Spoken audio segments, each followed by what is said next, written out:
All right, guys, thank you for that carrier update. Right now, we're going to welcome our next live guest. We've got Lewie Pugh with us from OOIDA, talking all about how OOIDA is against driver training exemptions.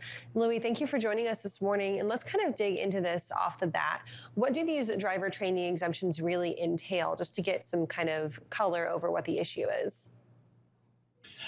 Well, as we know, the entry-level driver training went into effect February the 7th of this year, and that's something that we fought long and hard for here at OOIDA.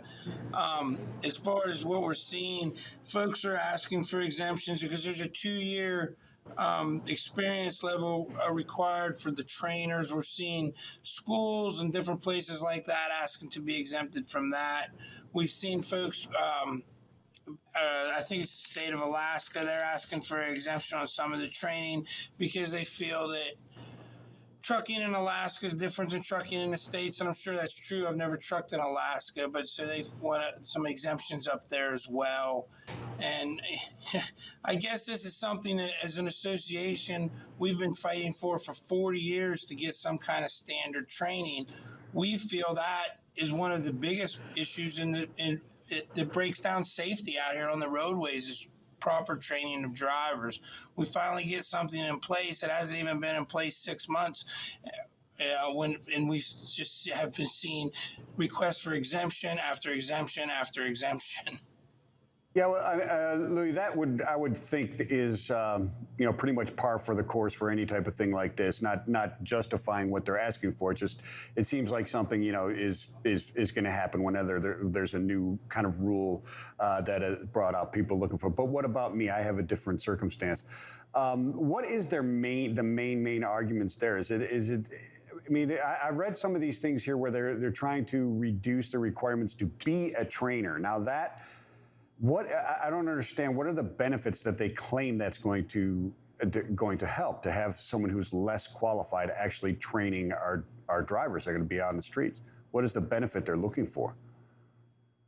Well, I suppose the benefit they're looking for is they can just hire anybody they want to be a trainer. I mean, and I get it. If a guy's in a classroom and he's not on the road, I think that's what they're trying to justify, that they're teaching the classroom curriculum, bookwork, paperwork, stuff like that. But still, a well-trained trainer, whether he's teaching bookwork or he's teaching out there on the side of the road, they have real-world experience. They can bring real-world experience to what they're teaching, whether it's in a book or out there on the road driving up and down in a training truck.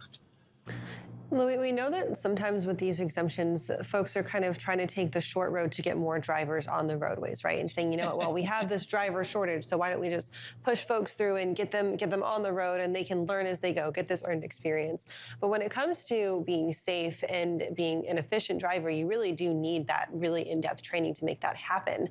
So is there a way that we think that companies can go about maybe kind of addressing the shortage of labor that they have, if they have one, without bending the rules and trying to get around by just putting the freshest, greenest talent out behind the wheels of a truck? Well, I think you hit the nail on the head when you said this is something to run people through quicker and get more people behind the seat, because as we know, there's a huge retention problem. And, instead of trying to fix the problem on the back end where people are leaving and not staying in the industry, we're just worried about making it easier to bring people in on the front end. And you're correct. That's not a good idea for safety. That's not a good way to make our highways safer or better out there. We see the same people that are constantly pushing for how safe they are with their gadgets and all these things we see they're adding to trucks, whether it's ABs, speed limiters, all these things we hear about. These are the same people that want to shortcut safety and training the driver in the first place. I say this all the time. We don't teach the pilot to fly the plane with gadgets. We teach the pilot to fly the plane. Then we teach him how to fly the plane with the gadgets. Then if the gadgets fail, he still knows how to fly the plane. And that's what we should be looking at in trucking, and that's what we should be doing. And you're correct. We should be looking at why drivers are leaving the industry. Pay, parking, detention, regulations that are meaningless. There's all these different things that make this job to where people just don't want to do it anymore. I mean, I did it for 20 some years, and it just, the longer we went, the worse it seemed to get and more stressful and taxing. So I think these are things that we can look at. These are the things we should be worrying about as far as keeping people in the industry and having enough people to drive the trucks. Shortcutting training, I see no way possible that can make it the road safer or fix a lot of these issues and problems that we hear from FMCSA and DOT. Yeah, it seems, I don't know. It seems counterintuitive to me that even the big fleets would want this to happen. I mean, they want drivers, but they need to be safe, right? We were just talking about nuclear verdicts and the cost of compliance with Thomas Wasson right here. And it just seems ridiculous to say, hey, you know what? We just need kind of a puppy mill for drivers, right? Just keep pumping them out type of thing because they're expendable. And that's the exact reason why they're leaving all the time, is because they're not a person. They're just a number that's going through this treadmill, right?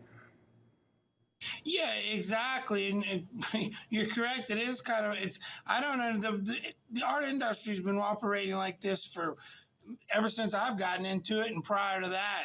And we're running out of people. Younger people today, they don't want to be gone from home for weeks at a time and all these things.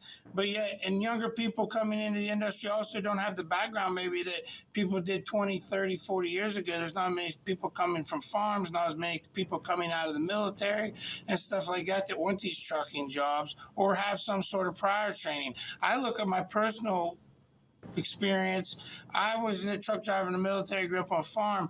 When I started driving truck, I went to a big carrier, went through their school, and I don't feel like that it prepared me at all for what the job was really going to be like. It was just sort of, here you go. And then they turned me loose with another trainee. I mean, fortunately, nothing happened, and I prevailed. But I could see where a lot of people, if you didn't have some of the previous background that I had, you're just setting yourself up for failure in so many ways. Lewie, I think that's a good point coming in with that previous experience. It's really valuable to this industry, especially when you talk about being a trainer. So when we talk about maybe kind of these privatized driver schools or even driving schools that pop up through community college programs, do you guys think that that's a better route to take, to be reliant on maybe some external help from the industry to get these drivers trained than just relying on these big carriers, these big fleets to train their own drivers and train them right?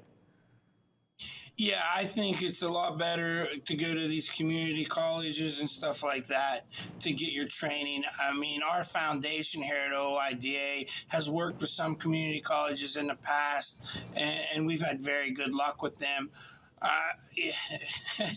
It's easy, I guess, if you need drivers, and I'm not trying to poke fingers, but if you're a big carrier and you're needing drivers and you need people behind the seats, it's probably pretty easy to try to rush those people through and get them behind the wheel. I think you're setting yourself up for failure, but you're mainly setting that driver up for failure. I mean, if you don't train a guy correctly and you turn him loose out there on the road, even if nothing ever happens, he's probably not going to stay long because he doesn't feel comfortable in the situations that he's put in. I went and pulled a tanker for a little while, and I never had any real tanker experience. In the company that I did that for, they gave me like a half-a-day training course. I never really felt comfortable hauling those chemicals and stuff, and I stayed about 6 months when I found something else to do. Had I been trained better or more thoroughly, maybe I would have stayed into that sector of the industry. Maybe not, I don't know, but I just understand that if you don't feel comfortable, you're probably going to find something to do where you do feel comfortable and safe, because trucking is a very, very dangerous job.